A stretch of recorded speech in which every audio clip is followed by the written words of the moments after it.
ರಾಜ್ಯದಲ್ಲಿ ವಾತಾವರಣ ತುಂಬ ಚೆನ್ನಾಗಿದೆ. ಮೋದಿಯವರ ಒಂದು ಆಶೀರ್ವಾದದಿಂದ 28ಕ್ಕೆ 28 ಲೋಕಸಭಾ ಕ್ಷೇತ್ರ ಗೆಲ್ಲಬೇಕು ಅನ್ನೋ ಪ್ರಯತ್ನದಲ್ಲಿದ್ದೇವೆ. ಅದರಲ್ಲಿ ಯಶಸ್ವಿ ಆಗ್ತೀವಿ ಅನ್ನೋ ವಿಶ್ವಾಸ ಇದೆ. ಇಲ್ಲಿ ರಾಘಣ್ಣ ಹೋದ ಸಾರಿ ಏನು ಮತ ತಗೊಂಡಿದ್ರು ಅದಕ್ಕಿಂತ ಹೆಚ್ಚಿನ ಮತದಿಂದ ಈ ಭಾಗದ ಜನರ ಆಶೀರ್ವಾದದಿಂದ ಗೆಲ್ತಾರೆ ಅನ್ನುವಂಥದ್ದು ಎಲ್ರಿಗೂ ಗೊತ್ತಿರುವಂಥ ವಿಷಯ. ಮತ್ತೊಮ್ಮೆ ಮೋದಿಯವರನ್ನು ಪ್ರಧಾನಿ ಮಾಡಬೇಕು ಅನ್ನುವಂಥದ್ದು ಎಲ್ಲರ ಅಪೇಕ್ಷೆ. ಈ ಹಿನ್ನೆಲೆಯಲ್ಲಿ ಭಾರತೀಯ ಜನತಾ ಪಾರ್ಟಿಯ ಪರವಾದಂಥ ಒಂದು ಅಲೆ ಎಲ್ಲ ಪಕ್ಷವ ತೇಲು ಹೋಗ್ತಾ ಇದೆ. ಇವತ್ತು ಬಹಳ ಮುಖ್ಯವಾಗಿ ಜಾತ್ಯತೀತ ಜನತಾ ದಳದ ಮಾನ್ಯ ದೇವೇಗೌಡರು ಮತ್ತು ಪ್ರಧಾನಿ ನರೇಂದ್ರ ಮೋದಿಯವರು ಒಟ್ಟಾಗಿ ಹೋಗ್ತಾ ಇರೋದರಿಂದ ನಮ್ಮ ಶಕ್ತಿ ಇಮ್ಮಡಿಯಾಗಿದೆ. ಇದೆಲ್ಲವೂ ಸಹ ಲೋಕಸಭಾ ಚುನಾವಣೆಯಲ್ಲಿ 28ಕ್ಕೆ 28 ಲೋಕಸಭಾ ಕ್ಷೇತ್ರ ಗೆಲ್ಲಕ್ಕೆ ಅನುಕೂಲ ಆಗುತ್ತೆ. ದೇಶದಲ್ಲಿ 400ಕ್ಕಿಂತ ಹೆಚ್ಚು ಲೋಕಸಭಾ ಸೀಟ್ ಗೆಲ್ಲಬೇಕು ಅಂತ ನಮ್ಮ ಅಪೇಕ್ಷೆ ಇದೆ. ಅದರಲ್ಲೂ ಯಶಸ್ವಿ ಆಗ್ತೀವಿ ಅನ್ನೋ ಸಂಪೂರ್ಣ ವಿಶ್ವಾಸ ಇದೆ.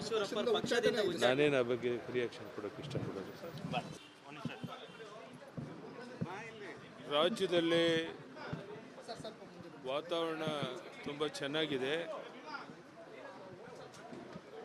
ಮೋದಿಯವರ ಒಂದು ಆಶೀರ್ವಾದದಿಂದ 28ಕ್ಕೆ 28 ಲೋಕಸಭಾ ಕ್ಷೇತ್ರ ಗೆಲ್ಲಬೇಕು ಅನ್ನೋ ಪ್ರಯತ್ನದಲ್ಲಿದ್ದೇವೆ. ಅದರಲ್ಲಿ ಯಶಸ್ವಿ ಆಗ್ತೀವಿ ಅನ್ನೋ ವಿಶ್ವಾಸ ಇದೆ.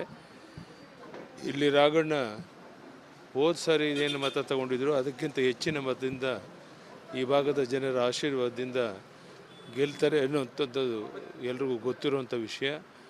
ಮತ್ತೊಮ್ಮೆ ಮೋದಿಯವರನ್ನು ಪ್ರಧಾನಿ ಮಾಡಬೇಕು ಅನ್ನುವಂಥದ್ದು ಎಲ್ಲರ ಅಪೇಕ್ಷೆ. ಈ ಹಿನ್ನೆಲೆಯಲ್ಲಿ ಭಾರತೀಯ ಜನತಾ ಪಾರ್ಟಿಯ ಪರವಾದಂಥ ಒಂದು ಅಲೆ ಎಲ್ಲ ಪಕ್ಷವ ತೇಲು ಹೋಗ್ತಾ ಇದೆ. ಇವತ್ತು ಬಹಳ ಮುಖ್ಯವಾಗಿ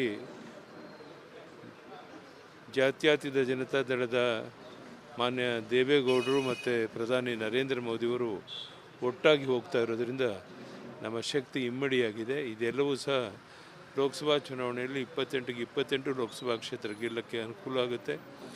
ದೇಶದಲ್ಲಿ 400ಕ್ಕಿಂತ ಹೆಚ್ಚು ಲೋಕಸಭಾ ಸೀಟ್ ಗೆಲ್ಲಬೇಕು ಅಂತ ನಮ್ಮ ಅಪೇಕ್ಷೆ ಇದೆ. ಅದರಲ್ಲೂ ಯಶಸ್ವಿ ಆಗ್ತೀವಿ ಅನ್ನೋ ಸಂಪೂರ್ಣ ವಿಶ್ವಾಸ ಇದೆ. ನಾನೇನು ಆ ಬಗ್ಗೆ ರಿಯಾಕ್ಷನ್ ಕೊಡೋಕ್ಕೆ ಇಷ್ಟಪಡೋದು. ರಾಜ್ಯದಲ್ಲಿ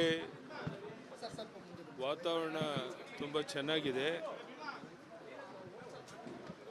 ಮೋದಿಯವರ ಒಂದು ಆಶೀರ್ವಾದದಿಂದ 28ಕ್ಕೆ 28 ಲೋಕಸಭಾ ಕ್ಷೇತ್ರ ಗೆಲ್ಲಬೇಕು ಅನ್ನೋ ಪ್ರಯತ್ನದಲ್ಲಿದ್ದೇವೆ. ಅದರಲ್ಲಿ ಯಶಸ್ವಿ ಆಗ್ತೀವಿ ಅನ್ನೋ ವಿಶ್ವಾಸ ಇದೆ. ಇಲ್ಲಿ ರಾಘಣ್ಣ ಹೋದ ಸಾರಿ ಏನು ಮತ ತಗೊಂಡಿದ್ರು ಅದಕ್ಕಿಂತ ಹೆಚ್ಚಿನ ಮತದಿಂದ ಈ ಭಾಗದ ಜನರ ಆಶೀರ್ವಾದದಿಂದ ಗೆಲ್ತಾರೆ ಅನ್ನುವಂಥದ್ದು ಎಲ್ರಿಗೂ ಗೊತ್ತಿರುವಂಥ ವಿಷಯ. ಮತ್ತೊಮ್ಮೆ ಮೋದಿಯವರನ್ನು ಪ್ರಧಾನಿ ಮಾಡಬೇಕು ಅನ್ನುವಂಥದ್ದು ಎಲ್ಲರ ಅಪೇಕ್ಷೆ. ಈ ಹಿನ್ನೆಲೆಯಲ್ಲಿ ಭಾರತೀಯ ಜನತಾ ಪಾರ್ಟಿಯ ಪರವಾದಂಥ ಒಂದು ಅಲೆ ಎಲ್ಲ ಪಕ್ಷವ ತೇಲು ಹೋಗ್ತಾ ಇದೆ. ಇವತ್ತು ಬಹಳ ಮುಖ್ಯವಾಗಿ ಜಾತ್ಯತೀತ ಜನತಾ ದಳದ ಮಾನ್ಯ ದೇವೇಗೌಡರು ಮತ್ತು ಪ್ರಧಾನಿ ನರೇಂದ್ರ ಮೋದಿಯವರು ಒಟ್ಟಾಗಿ ಹೋಗ್ತಾ ಇರೋದರಿಂದ ನಮ್ಮ ಶಕ್ತಿ ಇಮ್ಮಡಿಯಾಗಿದೆ. ಇದೆಲ್ಲವೂ ಸಹ ಲೋಕಸಭಾ ಚುನಾವಣೆಯಲ್ಲಿ 28ಕ್ಕೆ 28 ಲೋಕಸಭಾ ಕ್ಷೇತ್ರ ಗೆಲ್ಲಕ್ಕೆ ಅನುಕೂಲ ಆಗುತ್ತೆ. ದೇಶದಲ್ಲಿ 400ಕ್ಕಿಂತ ಹೆಚ್ಚು ಲೋಕಸಭಾ ಸೀಟ್ ಗೆಲ್ಲಬೇಕು ಅಂತ ನಮ್ಮ ಅಪೇಕ್ಷೆ ಇದೆ.